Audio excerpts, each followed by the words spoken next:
Hello and welcome to our Baskin-Robbins podcast. Baskin-Robbins because it's the first podcast. You remember Baskin-Robbins, 31 flavors? Anyway, today's guest is Taylor Butz. Taylor is the expedition leader, the head naturalist for an expedition my wife and I took in May in the Inside Passage in Alaska. It was a Lindblad National Geographic ship. I recommend you look into those if you get a chance. But I got to know Taylor over the course of the week, and he informed us and taught us about an awful lot of stuff. This was on the Inside Passage, but he's also done trips to Antarctica, Baja, California, Borneo, Alaska, of course, and the Galápagos, which is what he says is his personal favorite and where Randy and I are going this upcoming September. So I cannot wait. If you get a chance to listen to the podcast, I think you'll enjoy it. Taylor's got a lot of terrific stories about the places he's been and the things he's seen, and most important, the things that we can see. We get to go on those cruises if you have the opportunity. Take advantage of it because they are great. Taylor's a terrific guy. We enjoyed spending the week with him, and I enjoyed spending this hour with him. So I hope that this podcast is intriguing and interesting to you, and I'll look forward to hearing back from you. Send me some emails, drop me some notes, let me know what you think. Have a terrific day. Enjoy the podcast. I will talk to you soon. Well, hello and welcome to the podcast. This is Naturally Scott. I'm your host, Scott Harris, and today I'm excited to welcome Taylor Butz to the podcast. He's got some good stories he's going to share with us, and some of them we actually were able to do together, but quite a few more he did where I have not yet been, but hope to one day. But you're speaking to us. Did you tell me you just finished surfing? Yeah, so I'm out here in Nia Bay, Washington, the most northwestern part of the continental United States. Got in a really fun surf session this morning. I was surfing yesterday just a little bit east of here, and it was pretty cool. There was a gray whale right off the shoreline that just kept going back and forth, and it looked like he was kind of feeding as he was just making his way, just kind of doing laps, literally 5 yards off the beach. It was pretty amazing. Yeah. Now, The surf wasn't good, but that was an absolute highlight. I just sat on the beach and just watched this whale go back and forth, and he spy hopped a couple times. It's a whale that actually my buddy had a video of a whale at the same location last year in Clallam Bay, and he showed me the video that he got last night. We were able to identify with one of its pectoral fins that it was the same whale that he saw last year. So I don't know what this one whale is doing in Clallam Bay. There's not much to do in Clallam Bay, but he's keeping busy. Apparently there's enough to eat. Yeah. Now you're in Washington. You're a Washington boy, aren't you? Yes, sir. Vashon Island? Vashon Island is where I was born and raised. So it's a small island. It's about 15 miles long, 4 miles wide at its widest part, and it's ferry boat on and off the island. There's no bridges, but it's about a 20-minute ferry boat ride, and then you're in West Seattle off the north end, or if you jump off the south end, it's about a 10-minute ferry boat ride, and you're in Tacoma. But the island itself, it's tons of hiking trails, and there's a couple really nice creeks, some good ponds for birding. So growing up, I was really surrounded by nature, but then also had the culture of Seattle and all the things that you get with the big city at the same time. So really remarkable, special little island that I still call home. My parents still live out there. My brother's out there. When I'm not on the ships, when I'm not up in Alaska or down in Baja, I tend to head back home to Vashon. Well, that's fantastic. And we're going to talk about those ships and those trips. But before we do, well, first of all, how many people live on the island? It's about 10,000 people. Okay, not as small as I might have thought. Yeah.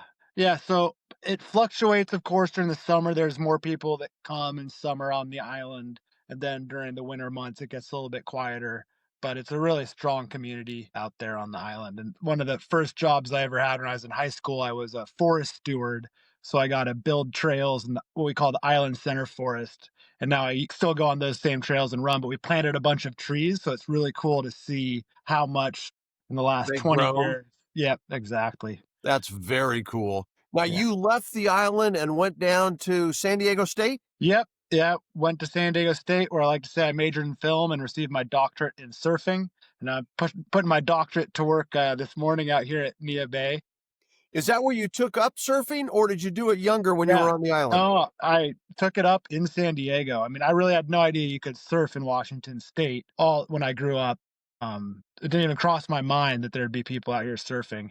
And there's not a lot of us, and but the waves are good, and you kind of got to know where to go and read the conditions correctly. It's a little bit more challenging than surfing in San Diego, but Okay. that's certainly where I learned to surf was in San Diego, and that's where And I studied film at university. okay, all right. And you brought that skill set with you to the ship. So we're going to talk about that as well. But when you left San Diego State, now I know you spent some time as a cabin steward and a deckhand on the. Now, did you go directly from San Diego State to that, or were there a couple of hops in between?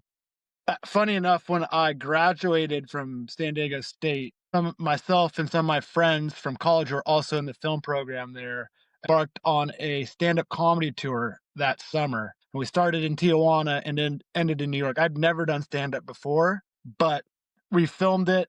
There were three of us doing stand-up, myself and one guy who had experience in LA, and then one guy who'd done it a couple of times. And we made this documentary traveling across the country. We called it the Thick-Headed Tour. It was awful at first, bombing all over the country. I had an awful show in Boise, Idaho, where they were hyping us up on the radio when we came in. And I just completely tanked on the stage where people were booing and telling me to get off. But just like any other form of writing, there's a formula and structure to comedy. And by the end, I was able to sort of figure out um, how to use that structure to create an actual set, and was by the end I was pretty decent. My last stand-up show was at the very end of that tour, though. I've never done stand-up since then. Really? Yeah. Yeah. So that was sort of the interesting little segue. That documentary didn't go anywhere. I edited it. We couldn't get it picked up by Comedy Central or anything like that. So I ended up going on board the ships. Like you were saying, I was on board the National Geographic Sea Lion in Alaska as a cabin steward. By the way, can we find that film on YouTube or anything? You can, at your own risk, you can search Thick-Headed Tour and you can, you can see some clips. Okay. Can't guarantee any laughs. There's a movie that came out very recently called Listers. Listeners. And it's a similar concept. It's two brothers who had no experience birding and thought, what the hell? Let me find out what a big year is. And they took off Yeah. in a minivan and they did a pretty good big year. Yeah. But they learned birds and they're artists and they chronicled it with photography and video. Same as yours. Right. They're birds, not stand up. So they had no prior experience birding. None. Wow. And I'll tell you what, it's a terrific movie. Yeah, It's actually, a great now you concept. bring that up. Go ahead. One of my good friends on board the ship, he shared that documentary with me, and I watched about the first 10 seconds. I was busy doing something else, and it seemed like it was really well put together from like a filmmaking standpoint and just an interesting story as well. I think they do a great job. Now they poke fun at birders, but they do it respectfully. Yeah. They're not condescending or snide or anything. And then Yeah. as the year goes on, they kind of become birders, and it becomes important for them to find Yeah. some challenging birds. So it sounds like it's exactly your movie. Right.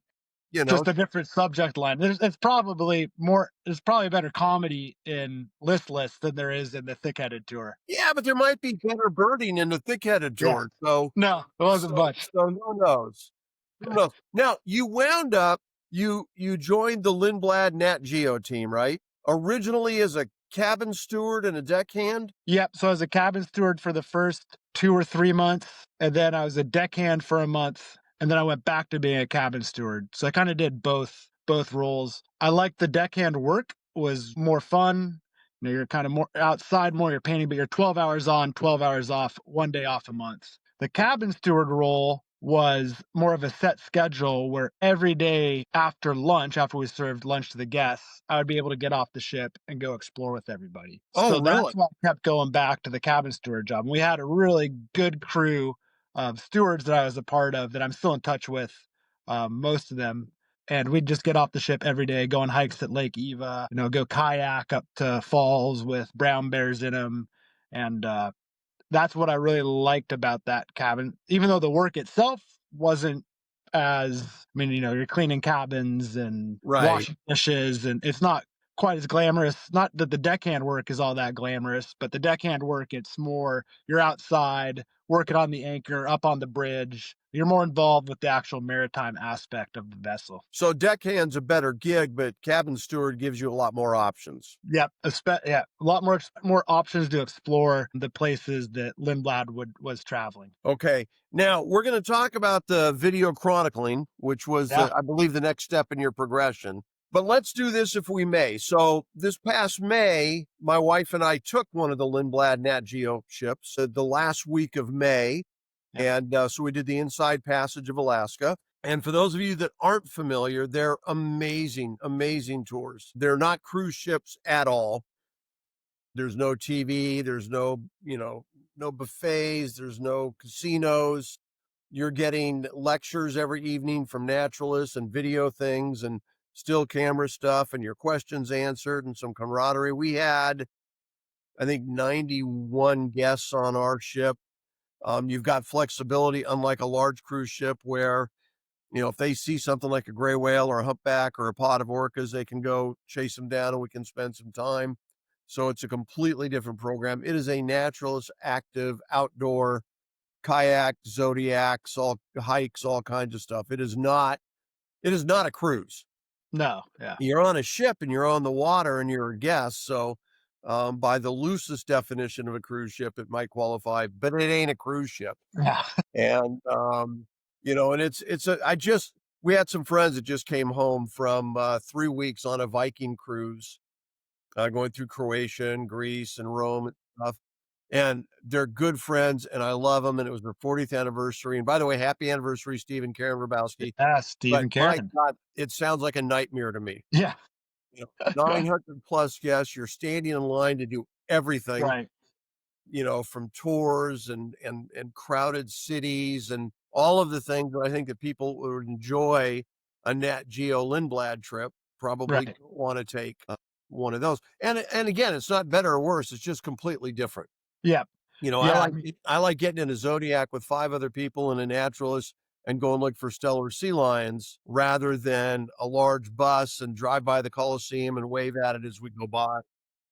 I like driving those Zodiacs. Yeah, oh Zodiacs are man. awesome, right? I used to. I don't think we talked about this, but when I was a kid and I was studying marine biology, we spent a year at a place called Rincon Island off the coast of Southern California in Ventura County. Okay. And we went out and spent 8 hours every Saturday, 50 Saturdays out of a year we went. And we were out doing the Zodiacs and we'd get out and get to go scuba diving with the whales as they were migrating through the Santa Barbara Channel. And I mean, so when I was on the trip with you, it brought back an awful lot of memories. Yeah, I Um, can imagine that. so in a way, this is an ad for Nat Geo and Lindblad because I think it should be. I think it's a fantastic thing. We've Yeah. got another one coming up. We're going in Oh, September nice. to the Galápagos. And so never been to Ecuador at all, never been to the Galapagos. So that'll be new for me.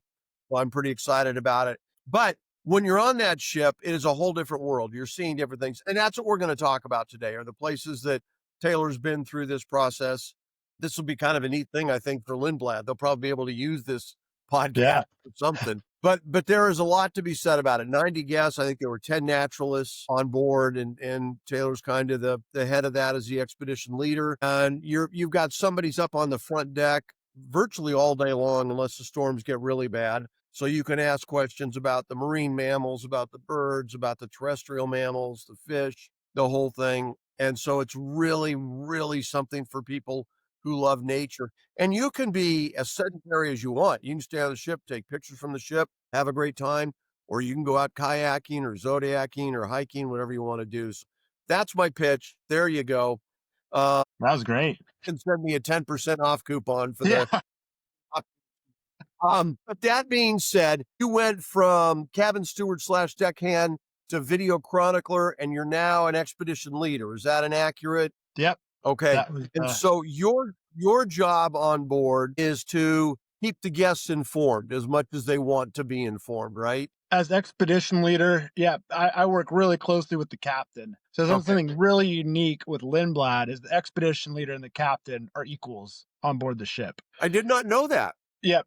So Well, I should have saluted you and called you sir. no, and that doesn't make the captain happy. At the end of the day, the captain's still the captain.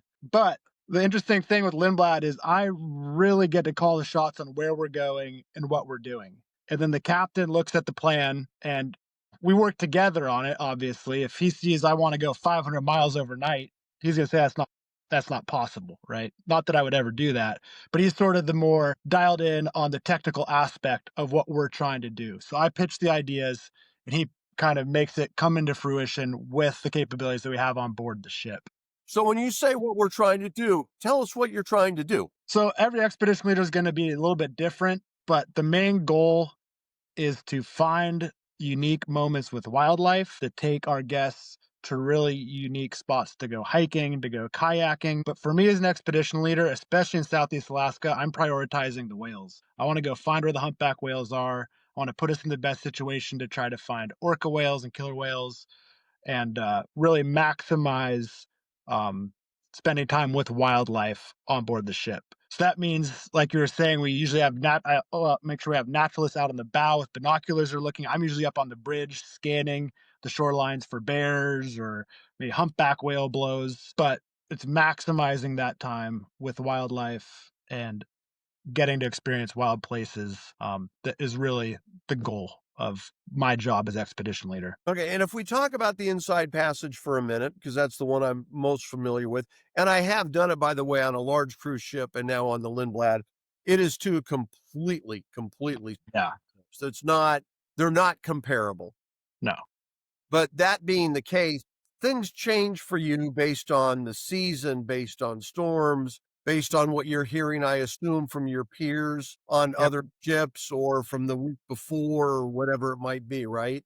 You're having to adjust. It's not just a standard go from A to B in 6 hours and 42 minutes and you've got 3 hours to eat dinner and then Drop the anchor. We're not going anywhere. No, it's not like okay. that at all. Yeah, I'm using Okay. resources that I have in Southeast Alaska. One of my key resources is Dr. Andy Zabo, who's the director of Alaska Whale Foundation. He's always out in his skiff in Chatham Strait or in Frederick Sound, collecting data on humpback whales. So he always has a really good idea of where the humpback whales are located. So I will shoot him a WhatsApp message. He's a good friend of mine. And he's sort of the number one source that I have for Southeast Alaska. And number two, though, would be Happy Whale. I can use happywhale.com to see where, people are reporting seeing certain humpback whales around Southeast Alaska. Okay. Now, for those of you who may not be familiar with Happy Whale, let me throw this out. Number one, the gentleman who founded it is named Ted Cheeseman, and Ted was a recent guest on our show on Naturally Scott talking about Happy Whale. But what Happy Whale does, and mostly with humpback whales, is if you can get a picture of the underside of a fluke of a humpback whale, it is the same as a human fingerprint. From that photograph, they can identify that whale. And Happy Whale keeps track of where the whales come and go, right, where they've been spotted. So I'm out on one of Taylor's cruises, and I did this, by the way, when I was in Alaska. I sent in maybe a half dozen different good fluke shots from different humps, and you find out where they've been. And I've had them in the last year, not only in Alaska, but also I was in Monterey Bay in California and down in Santa Barbara Channel in Southern California. And so once you sign up for Happy Whale, which is free, by the way, they will send you reports on where your whale has been seen.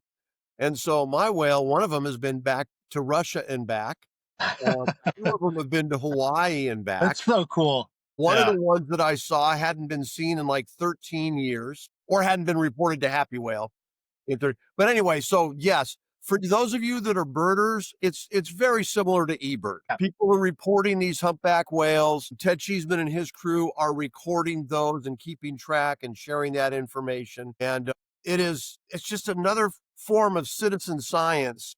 Benefits everybody, benefits science, benefits tour leaders, benefits guests, and in a way it benefits the whales because that information is used in conservation efforts.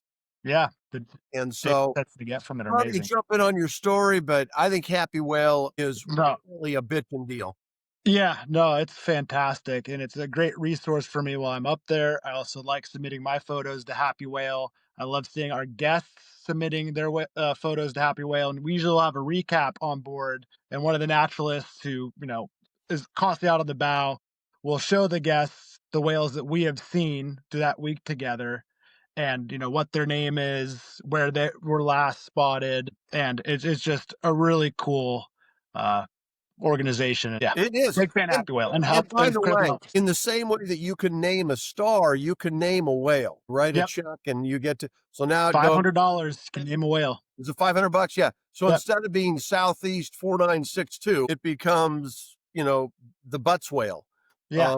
which is really kind of cool. Now, when we were there in May, we saw quite a few humpbacks Right. and some orcas, but we also saw some gray whales, which I believe you had said was a little unusual for that Yeah. location and time of year. Yeah, so that's something that's really interesting that's been happening in Sitka Sound specifically the last few years. There's a growing number of gray whales that seem to be coming through. It's probably on their migration back north. They're swinging into Sitka Sound and feeding during the herring spawn. So the herring spawn takes place in Sitka Sound around it's end of March, beginning of May, and it seems like these gray whales are now dialed into that. In this last year, I think there was around 250 gray whales reported in Sitka Sound at the beginning of April and throughout the first couple weeks of April. And it's unusual. It's different. There haven't been that number of gray whales reported there. 10 years ago, there certainly weren't 250. But now it's starting to have an effect on humpback whales that are also feeding there. So Andy Zabo, who's the director of Alaska Whale Foundation, he's beginning to do a lot of research on these gray whales and their behavior there in Sitka Sound and what they're feeding on there in April. Because with 250, they're eating a lot of food and how that's affecting the humpback whales and other animals there in Sitka Sound. But what's So also really unique is that there's friendly gray whales there too. So if in Baja, California, in Magdalena Bay, that's sort of the well-known spotter. San Ignacio is one of the other really famous birthing lagoons for the gray whales. And in those spots, the gray whales are friendly. That you'll be in a ponga and the gray whales will approach you, and the gray whales will be a foot maybe from you in the ponga and will come and spy hop up and basically be looking at you and wondering, what the heck is this thing doing here? What is this? And it's this really unique experience that for the longest time, I'd only ever heard of it happening down in those birthing lagoons and those lagoons in Baja, California. But now it's being reported that those whales are doing the same thing in Sitka Sound. have you personally seen that yet? I haven't. No, I went up with the Alaska Whale Foundation. I think it was at the end of March last year, right as soon as the herring spawn had started. It was right at the very beginning of it, and we came across 3 gray whales. The gray whales hadn't fully made it in there yet. I think we were early. But what blew my mind is there were also humpback whales bubble net feeding. So you had groups of humpback whales. I think we had a group of 12 that were bubble net feeding in April during this herring spawn, which that was a behavior that up until last year, I had thought that it only happened during the summer months when the salmon were running or the times like krill balls and stuff like that for the humpbacks to feed Now on. we saw a little of that at the end of May. Yep. Yeah. Not the big, 10 or 12 at one time, the simultaneous, but we did see the bubble nets being formed in a single humpback. Yeah. They're kind of, getting their practice in, shooting some free throws, Yes. getting ready for the big game. Yeah, I would have rather they'd played the big game, but there you go. Now, is it surprising that we got to see a handful of gray whales at the end of May? Yeah, so there's it seems like I think it's Promisla Bay, just north of Sitka. There are some gray whales that seem to be hanging out in that area, and they're still feeding later into the season after all the other gray whales continue on their migration north. So that was bizarre to see. Just I think we saw 3 or 4. Yes. Yeah, they're at the end of May, and then we also saw them in the middle of June, and then that was the last time I saw them. Okay. So they hang, and I'm guessing it was the same 4 whales that were just kind of patrolling there in Promisla, feeding. There's something weird happening with just gray whales in general. I think you've seen plenty of news stories over the last decade of gray whales washing ashore from starvation, where they're just not getting enough food. And so perhaps that's why there's now this big run of gray whales into Sitka Sound as the word has gotten out in the gray whale community that, hey, you can gorge down here during this herring spawn that lasts for, 2-3 weeks in April. The flip side of it is down in Baja, we're beginning to see gray whales leaving the lagoons that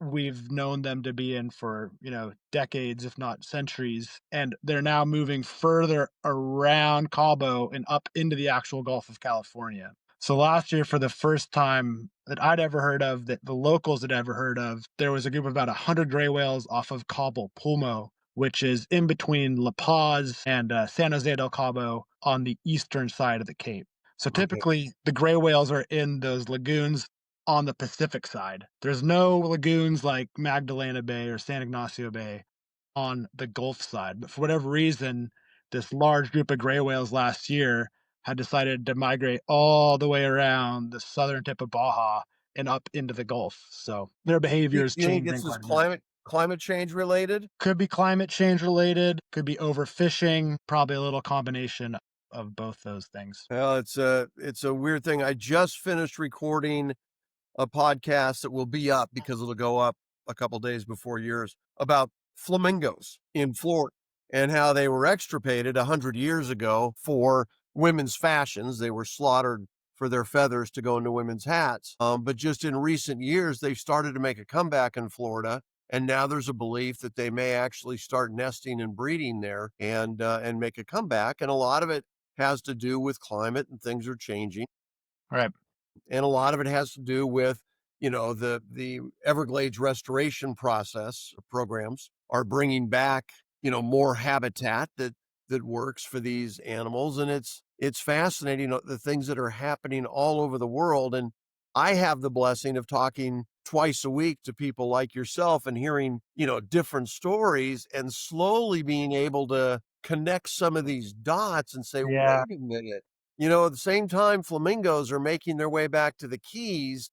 Grays are making their ways into the Gulf, and Yeah. it's in some way it has to be related. Yeah, no, absolutely. I mean, it's a changing planet right now, right? And animals are going to have to change their behaviors and their migrations to adapt to warming oceans and to the effect that that has on their. So, for example, in the Inside Passage, to stay in Alaska for a little while, Yeah, and eventually we're going to go to Antarctica, Baja, Borneo, the Galapagos, yeah. some of the other spots that you've mentioned to me in our conversations. But staying in Alaska, what are the remarkable things you've seen over the years? I mean, when I was there, and I was there a week, stellar sea lions and harbor seals and northern otters and orcas and gray whales and humpbacks and bald eagles. I mean, like house sparrows everywhere you Right. look. And then the puffins, the Tufted puffins. tufted and the horns. And so how many years have you been going to Alaska and what are the changes that you're seeing? So I've been going up to Alaska for almost 20 years now. One of the positive changes that I've seen is the number of humpbacks. The humpbacks are such a conservation success story where it just seems like their numbers continue to grow inside of the Inside Passage and just around the world. Flip side of that, the most obvious negative change I've seen is certainly the tidewater glaciers. Will go into either Endicott Arm or Tracy Arm, which are two fjords that are just south of the state capital of Juneau. And at the end of Endicott Arm is Dawes Glacier, and at the end of Tracy Arm, there's South Sawyer Glacier and North Sawyer Glacier. South Sawyer Glacier and Dawes Glacier are still tidewater. For how much longer, who knows? And tidewater What does that being, mean? What does Tidewater yeah. Glacier mean? So a tidewater glacier is a glacier that comes all the way down into the water. So it's literally the tide will affect, it will go up and down because the glacier is floating there in the water. Whereas there's other glaciers that are back on land. Those are not tidewater glaciers. But Alaska, Southeast Alaska is home to the southernmost tidewater glacier in the northern hemisphere, the LeConte Glacier.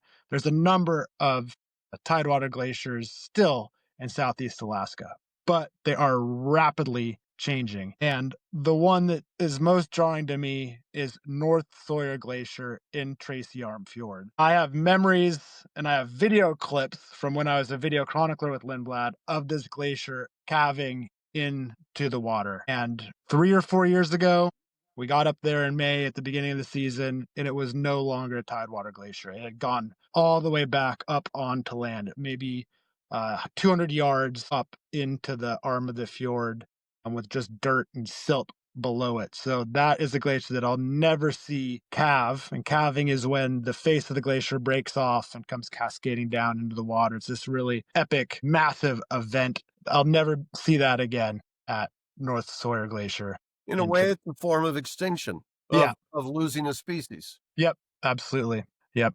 Yeah, and it's pretty jarring how fast that happened as well. It's harder with the other glaciers to notice the change because the scale is so epic and the glaciers are so huge. But now I'm beginning to really notice the difference with Marjorie Glacier and Glacier Bay National Park.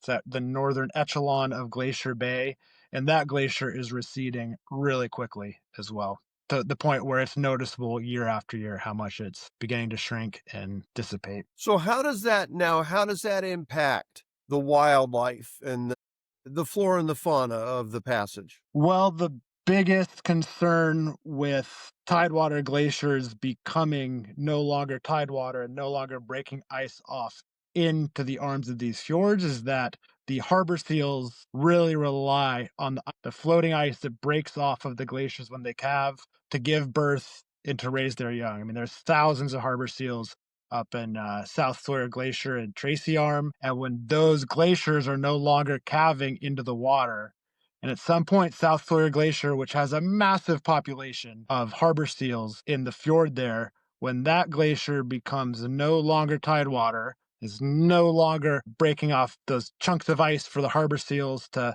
nest up on and give birth and raise their young, what are the harbor seals going to do?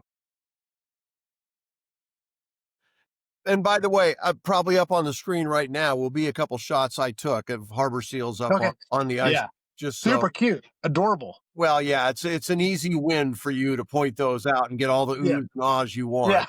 It's kind of like the northern sea otters. You get a half dozen of those out there, and people are going to go crazy. Yeah. So, you asked the question kind of rhetorically, but what does happen?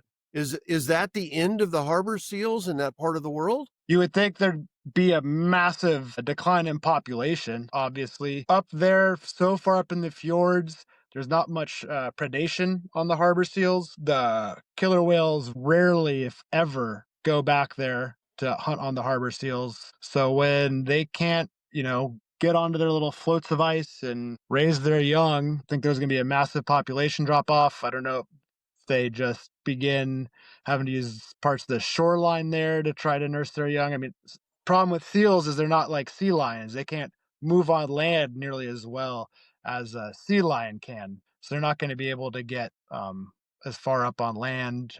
I don't know. It won't be good. Now, with the orcas, you mentioned the orcas. Your Mm. resident orcas that you have there, they're not really marine mammal hunters, right? No, no, they're feeding on primarily fish, Okay. salmon. Okay. But you do have an occasional transient pod that comes Yeah. through, Yep. and they'll go after the marine mammals, correct? Yeah. Definitely. When the transients come through, they'll go after the stellar sea lions, the harbor seals, perhaps the young humpback whale. I mean, kind of anything is on the menu for those the transients. In fact, I guess it was in 2021 when I was also doing video work with Lindblad. We were coming out of Glacier Bay, and you may remember South Marble Island in Yes. Glacier Bay. Yes. So South Marble Island has that haul out of all the sea lions. Tons of the stellar sea lions. There's so many. You can smell the sea lions from the ship when we're passing by. It's not going to be a top hit cologne at any time. I mean, it's a stinky smell. But I was filming the You're stellar. not trying to bottle it as the No, Butz brand of cologne? no, the sea lion musk. Yeah. Anyway, I was filming the stellar sea lions, and all of a sudden I see a big black dorsal pop up. And it was a transient group of orcas had come up and started to try to knock those stellar sea lions off of the rocks there at South Marble Island. It was just absolute chaos. Bloodbath here and there where the orcas would get one underneath the water. And that was the only time I've ever seen the transients in Southeast Alaska actually predating on another sea mammal, Okay. marine mammal. So what are the other things that you've seen that stick out in your head during your years in the Inside Passage? Well, the obvious one is just the bubble netting, and I've seen groups of 24 humpback Explain to the whales. audience what bubble netting is. Yeah, so bubble netting, it's a form of behavior that humpback whales take in. There's only 60 to 70 individuals that will partake in this behavior. And it's called bubble net feeding because essentially you'll get a group of between, 3 or 24, 30 whales that will all dive down at once. These humpback whales will dive down together and then start blowing bubbles to make a huge ring around fish, and they'll be communicating underneath the water.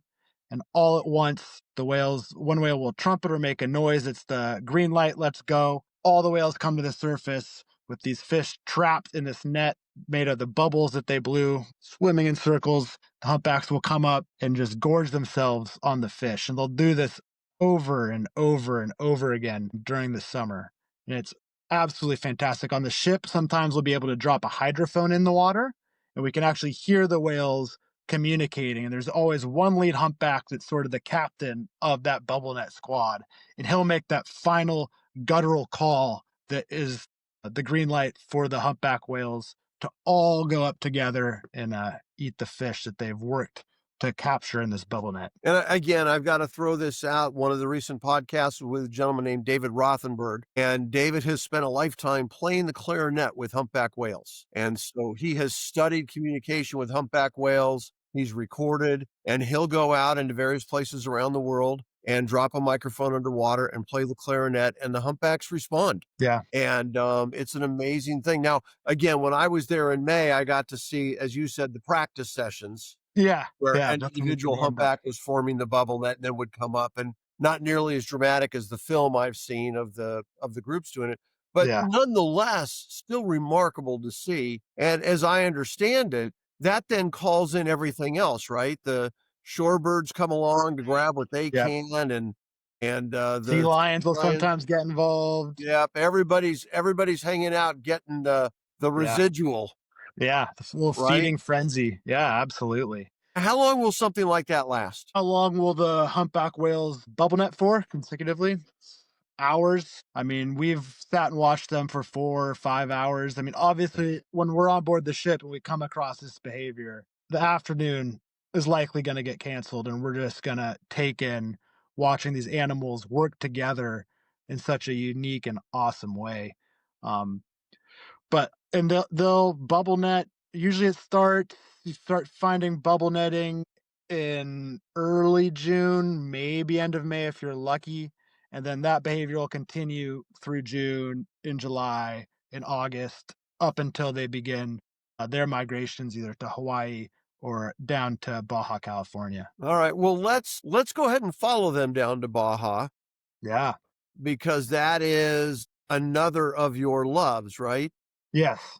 In a way, it's dramatically different than the Inside Passage of Alaska as far as weather and habitat and the Yeah. things you see. But I can remember you and I sitting outside and talking about that. As a matter of fact, I'm hoping to make it down this February or whatever to spend some time with you and with the Grays. But so bring us down to Baja now and tell us about that time. So the most unique thing about Baja is the Gulf of California. I mean, the Gulf of California is an extremely rich body of water.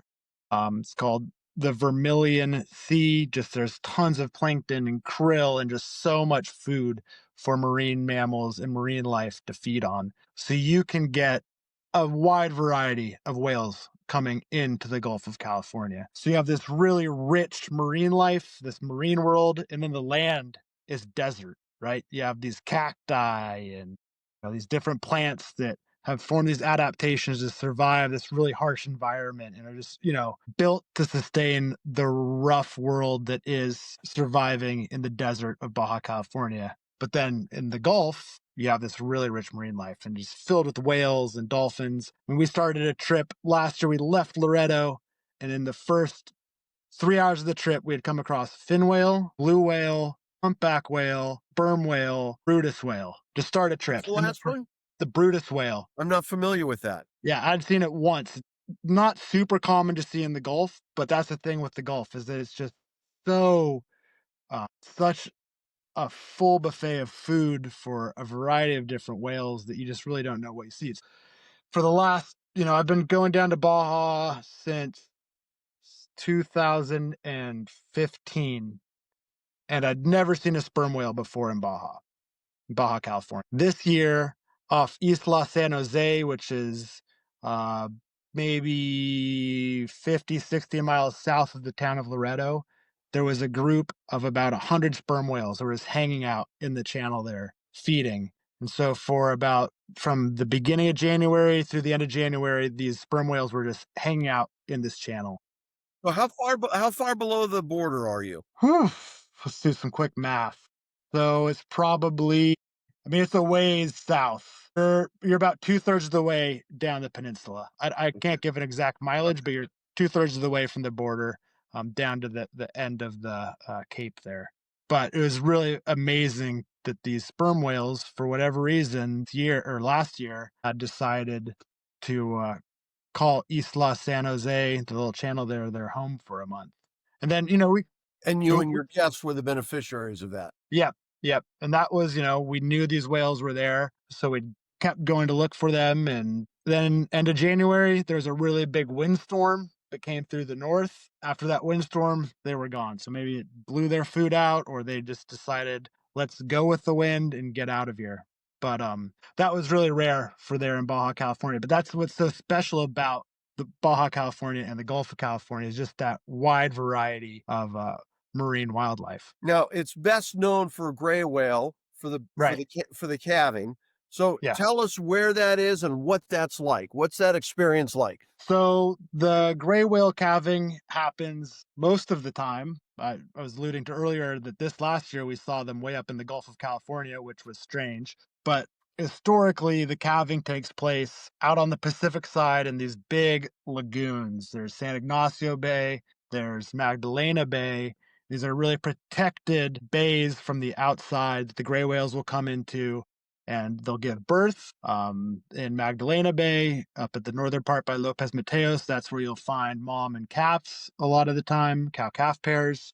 And then south in Almejas, that's sort of the adults club. It's like the singles club down there, and you'll see more mating behavior. And it's a little friskier down in Almejas Bay, which is at the southern part of Magdalena Bay.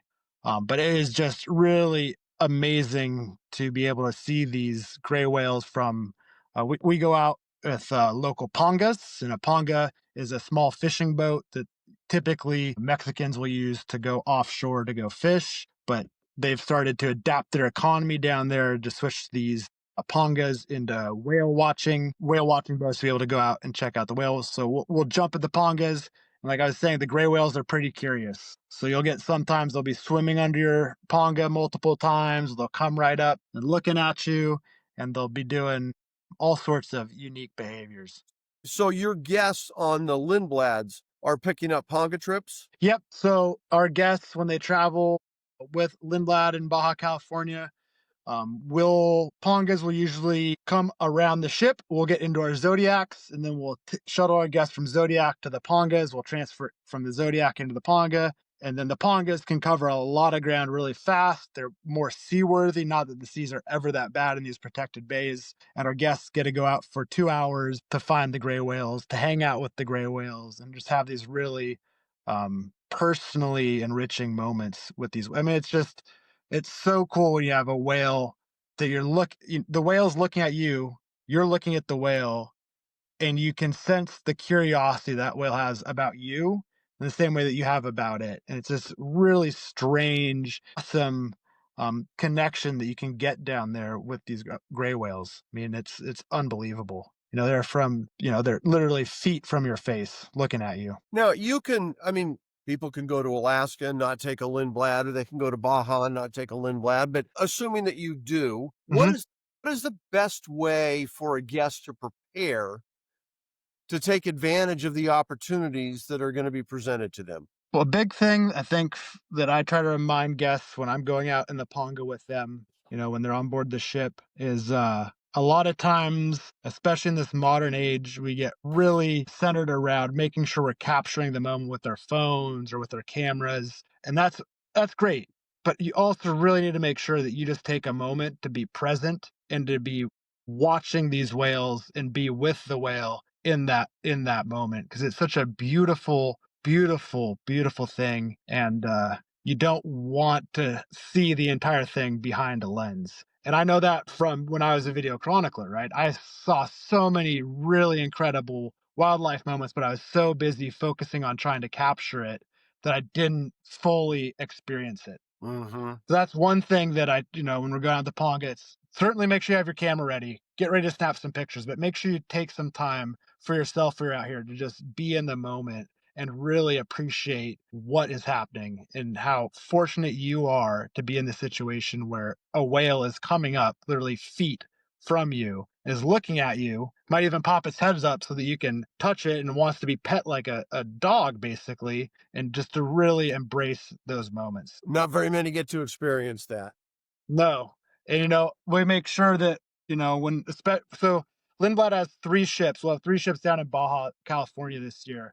I'll be working on the National Geographic Venture quite a bit, and that ship will basically just be doing the Gulf of California. So that, is where I was talking about.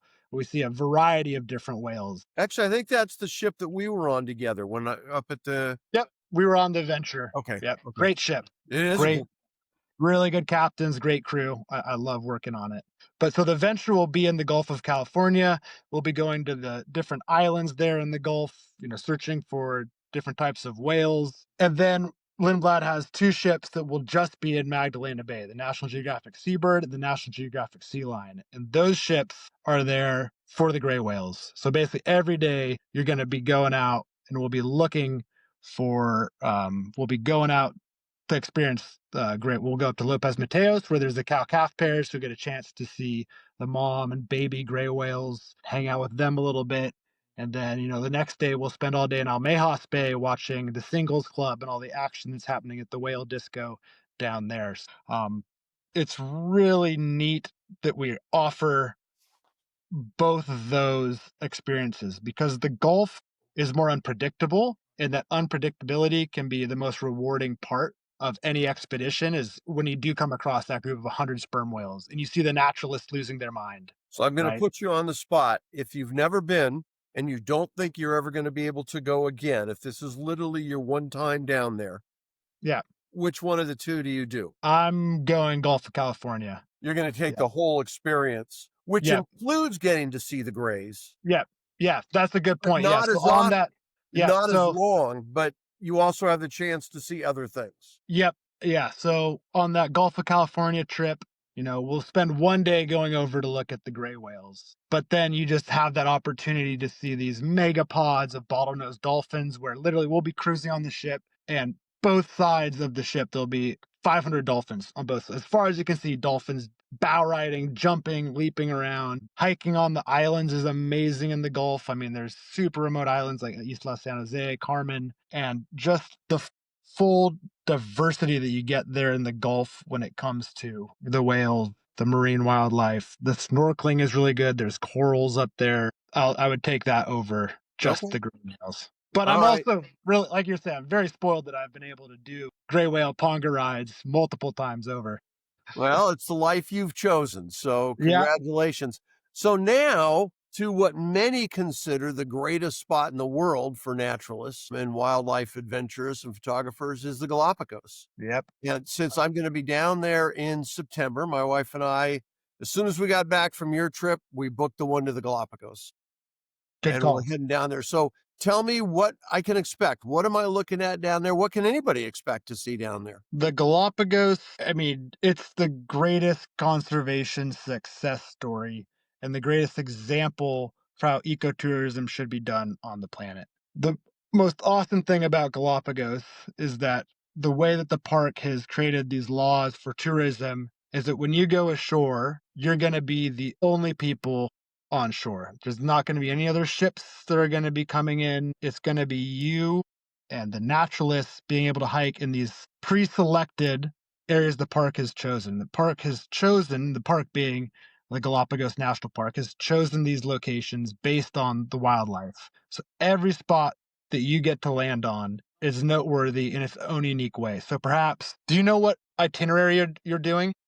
I don't. I'm sorry, I don't. Yeah, so there's 2 different itineraries, but every day is gonna be different. So one day you might be landing at Fernandina Island, where you get the flightless cormorants in those big groups of marine iguanas. And the next day you'll be in Genovesa up north, the crown of the Galapagos, where there's thousands and thousands of frigate birds, and there's the short-eared owl, one of the only owls in the world that feeds during the day. So you can see this owl out hunting during the day while you're hiking around the volcano. There's just such an abundance of wildlife, and it's so different island to island. It really is.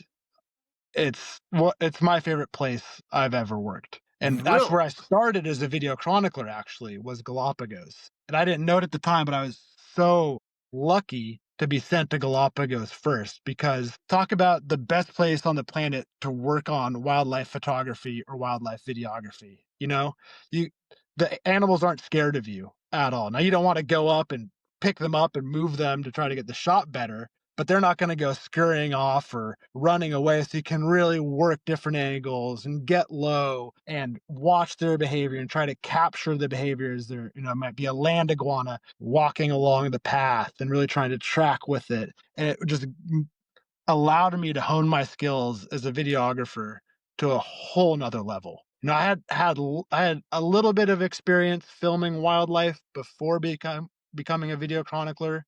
I was on the ships, and when I was a steward, I'd have my DSLR, a Canon 60D in my stew bucket with all my cleaning supplies. So in case we came across a group of whales, I could pull the DSLR out and get some clips. But when I became a video chronicler, and I spent probably 40 weeks total as a video chronicler in Galapagos, spread out over a couple years. That took my abilities as a wildlife videographer to a whole nother level. Well, I'm thrilled about going. I cannot wait. I've read about it my whole life, and I'm very Uh, excited. Now, I'm you've excited also for you. pardon? I'm excited for you. Well, thank It you. is a Thank you. incredible You've place. also spent some time in Antarctica and Borneo? Yeah, so a little bit of time in Borneo.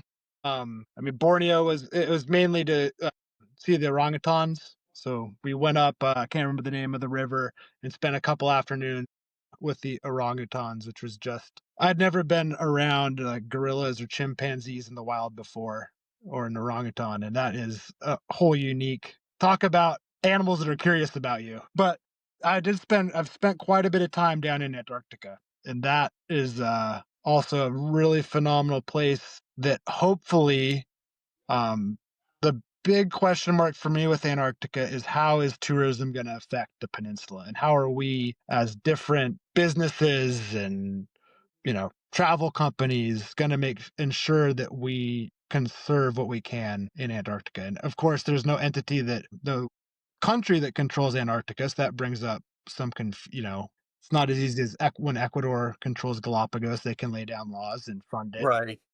We have IATO, which is a group that kind of oversees the restrictions and puts in place best practices that you're supposed to follow when you're down in Antarctica. And most travel companies do adhere to that.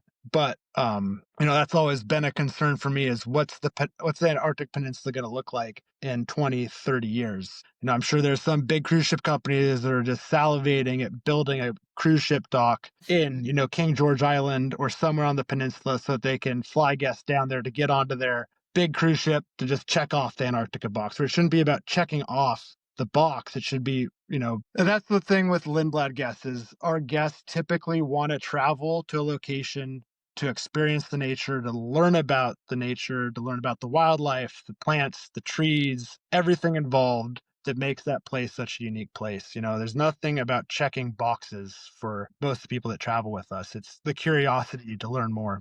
It certainly wasn't among the guests that I got to spend time with No, yeah, on the it trip. never is. Well, let me put you on the spot. One trip.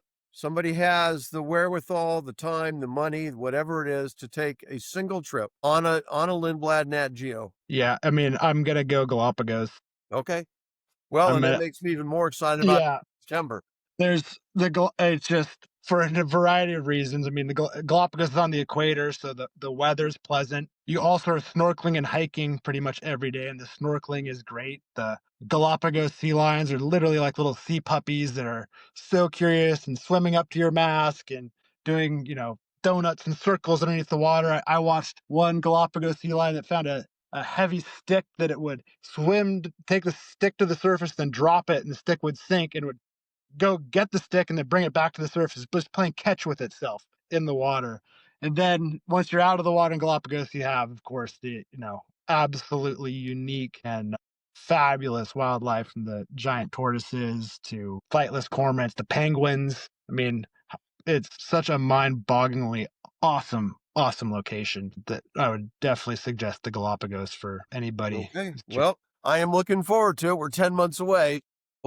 It's it's gonna be thrilling, I think. So where's Yeah. the one spot on Earth from a naturalist point of view that you haven't been to that you would like to visit? Probably Madagascar. Okay. Madagascar or Socotra. I don't know where Really want Socotra is. Socotra's an island. It's south of Yemen. I don't know who's in control of it right now. I know you can fly into there from Dubai, and it has the third most endemic species of any island in the world. So it's Madagascar, I believe, is number one, Galapagos two, and then Socotra is three. And Socotra is really well known for these bizarre dragon blood trees. I mean, it looks like something out of a planet in Star Trek, the way what these trees look like. And it's just a spot that I've known a few guests that I've talked to have been there that have raved about it. And yeah, I would love to get to Socotra. Okay. Well, I hope that you're able to do that. Hey, I'm throwing my email up here. If somebody's got a question for me, send it in. I'm happy to answer it. If you've got a question for Taylor, send it in and I'll Yeah. get it over to him and we'll go from there, whether it's about one of the places he's worked or lived or about surfing. Yeah. Which Always happy to talk surfing. always happy to, I grew up in Redondo Beach, and so I did a little Yeah. bit of surfing, but I would never have called Yeah. myself No. a surfer, and then lived in Ventura County. So, Ventura County is well known for its surfing and well known for its The surfing E3. wars. Yeah. The locals think they own the water, and No, you get the punctured tires and the keyed cars, and yeah. The only local I have to worry about here is that 30-foot local that was patrolling the coastline yesterday. Gray yeah. But the whale. problem is, you can easily get your car tire fixed if the Yeah. with the 30-footer, you've got a little bit of an issue. Hey, I hope, if you're listening to us on Apple or Spotify or whatever, I hope you've enjoyed it. I hope you've enjoyed Yeah. listening to Taylor and some of his stories. And if you happen to be watching us on YouTube, do me a favor and subscribe. It helps us on a number of levels. Number one, we just reach more people with the message. So Taylor has shared some things, predominantly we talked about Alaska and Baja and Galapagos, but my God, if you're not intrigued by those stories, you're really not a naturalist or a Yeah. birder or whatever it might be. And it also helps us bring in more guests, which is a neat thing for the podcast. So throw down a comment, hit like, but make sure to subscribe. I really do appreciate it. Stick with me afterwards. Taylor, you may not know this, but following each podcast, I do something called field notes, where I do about 8 or 10 minutes on a single subject, a Nice. plant or an animal or a park or something, and just go a little more in depth, peel back the onion one layer further. And frankly, it's for me. I enjoy doing it. There's no guest or anything. And Yeah, then go we ahead. got to get you on board. We got a naturalist. You know what? Put me down. I'll Put take you in? that. You put me down for anywhere at any time, and I am there. Are you kidding me?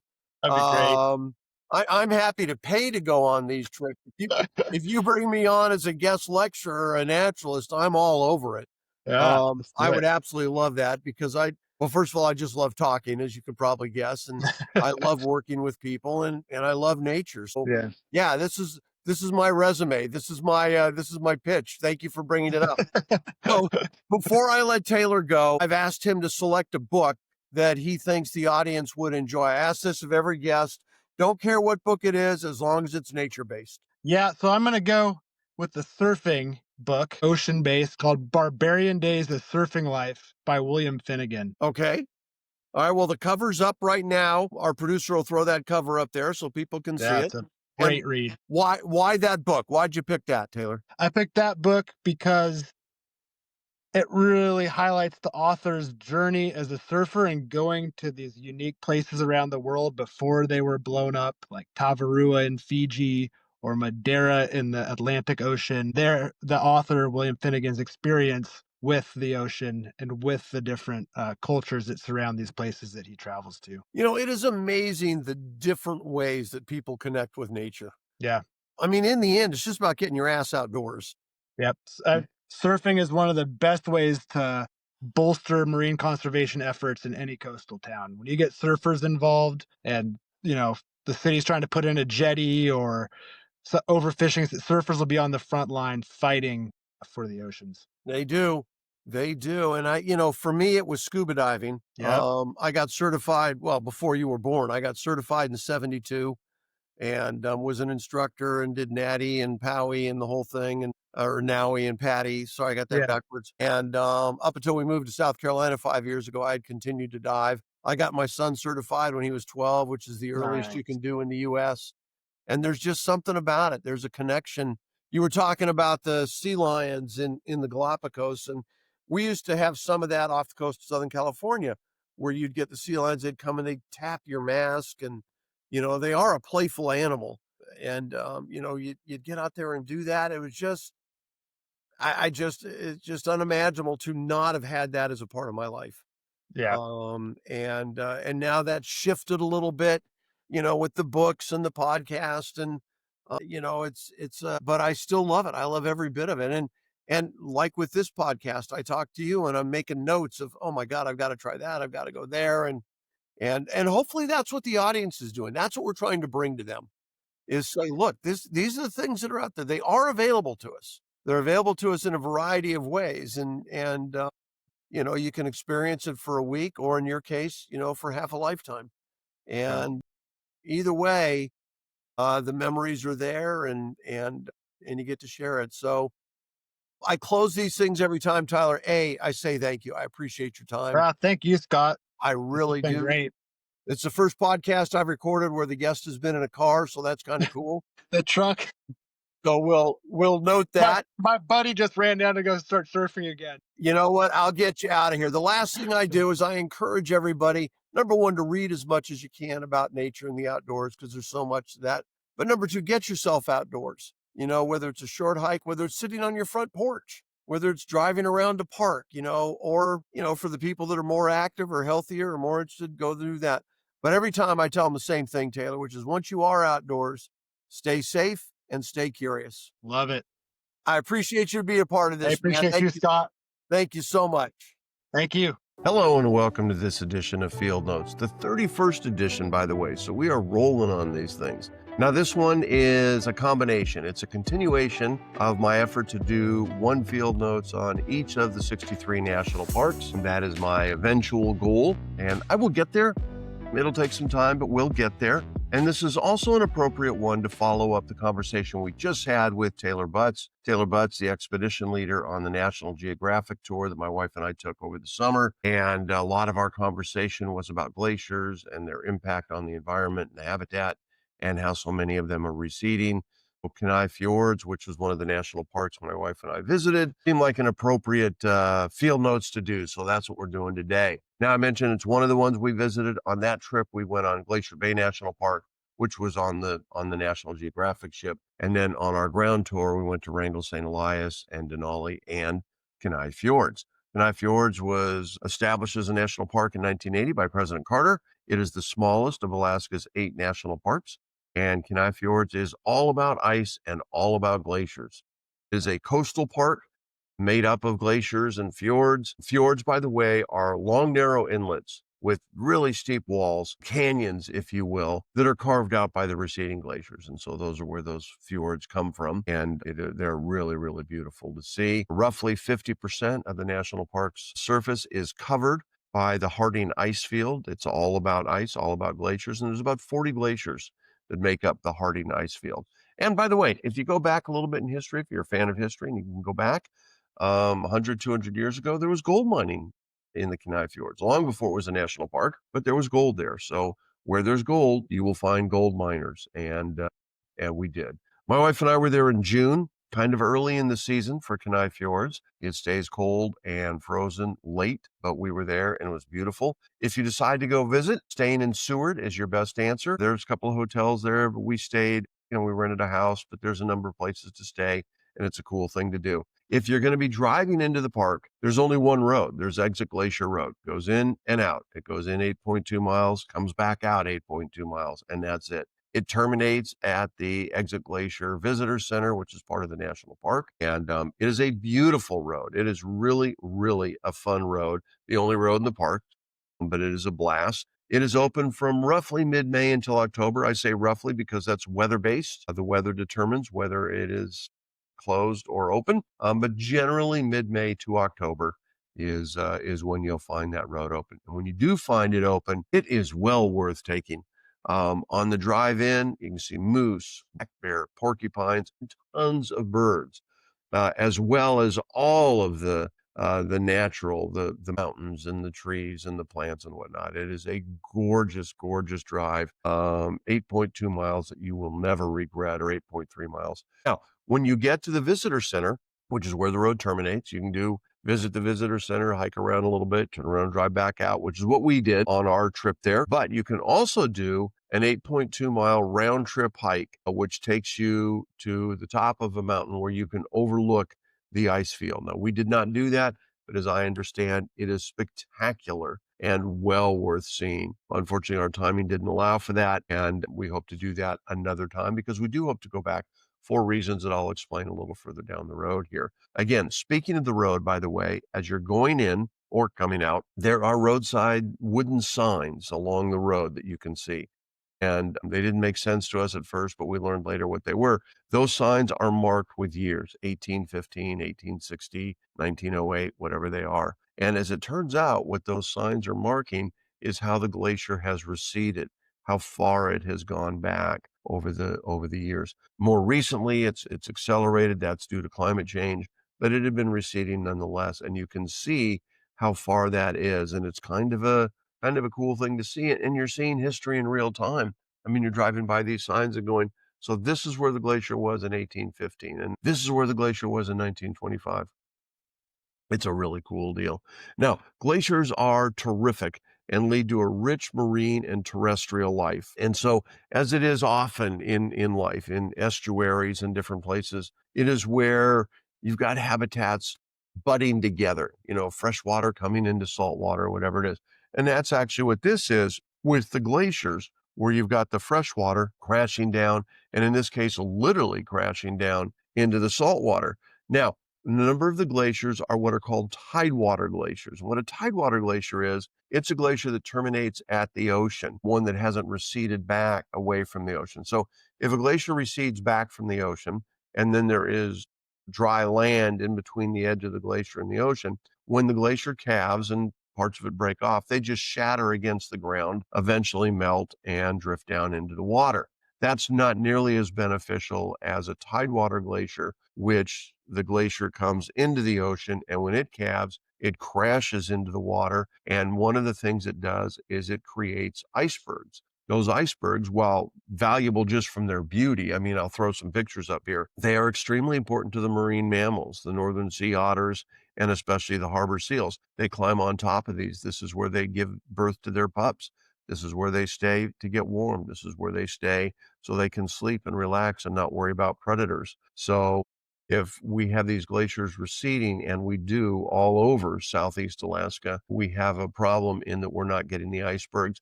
And I've spoken to a couple of naturalists, including Taylor Butz in the podcast that preceded this field notes. No one knows what's going to happen, say, to the harbor seals. There's not a definitive answer. Harbor seals are not adapted well to going up on land like, say, a stellar sea lion is. And so if these icebergs disappear, we don't know what's going to happen, but we'll see. Anyway, if you get a chance now, in addition to the drive, you can take boats, and boats are fantastic. You can take these 1/2 and 3/4 day cruise boats out of Seward and head up into Resurrection Bay. When you leave Seward, you're not technically in the national park, but when you get into Resurrection Bay, you are. That is part of the actual park, in the way that the bay at Glacier Bay is part of Glacier Bay National Park.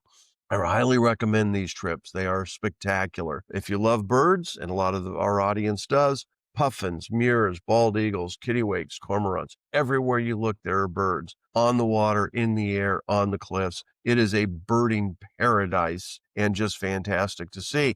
If you're a giant mammal fan, and I am, you can look up on the mountainside and see mountain goats in places that they shouldn't be, that you just wouldn't think they could walk. They're distant and challenging to photograph. Even with the 600, you'll notice the shots I'm throwing up aren't spectacular, but seeing those animals is spectacular. In the water, you get to see the northern sea otters, the harbor seals, the stellar sea lions. It is amazing. There's an area you go to called Spire Cove, which is otherworldly. It's eerie, and it's one of the most beautiful places I've ever been in all of my travels. It's a really cool thing to see. There are 3 different kinds of orcapods that show up in Resurrection Bay. One of them is the resinopods, the orcas that live there year round. Now, those live in harmony with the other marine mammals. They make their living on fish, especially when the salmon come through, and they don't go after the marine mammals, the harbor seals and the stellar sea lions. But you also have pods of transients, ones that are going up and down the coast and are only in Resurrection Bay sometimes. And you have pods that predominantly live offshore, but do occasionally come in to Resurrection Bay. They have not reached that form of negotiation with the other marine mammals, and so they will attack, kill, and eat stellar sea lions and harbor seals. We did 2 cruises out of Resurrection Bay. The first one was a 3/4 day, and it was beautiful, and that's where we got most of the pictures that you're looking at. And the weather was great. It was a little bit rough, but not terrible. It was just fantastic. The second time that we were supposed to go out, the weather was projected to be terrible. So my wife stayed back. I went by myself. The weather was terrible. They had to cut the cruise short. And we had a handful of people get injured because the waves were so bad that the boat was tossing so much that if they would get up and try to walk, they would get thrown against a table or against a wall. And unfortunately, they had some injuries. But it was still just an amazing, amazing day to see all of those things. I'm glad I went. I'm equally glad my wife didn't go. She wouldn't have had a good time. Now, there's another way to see the park, and that is you can take a helicopter ride from Seward. There are more than one outfitters that offer this. You take this helicopter ride up to the top of a glacier, and then you poke around for 20 or 30 minutes. You're not up there a long time. And you can either take the helicopter back down, or you can take a dog sled back down. Take a dog sled from the top of the glacier down into town. Now, we scheduled that twice, the helicopter ride up and the dog sled ride down. But because we were there so early in the season, we had really bad weather, and both of those days got blown out. So unfortunately, we did not get to do it.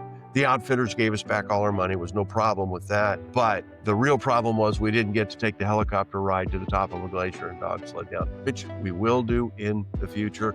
And I can't wait until we do. But I strongly recommend, if you get a chance, man, go to Kenai Fjords.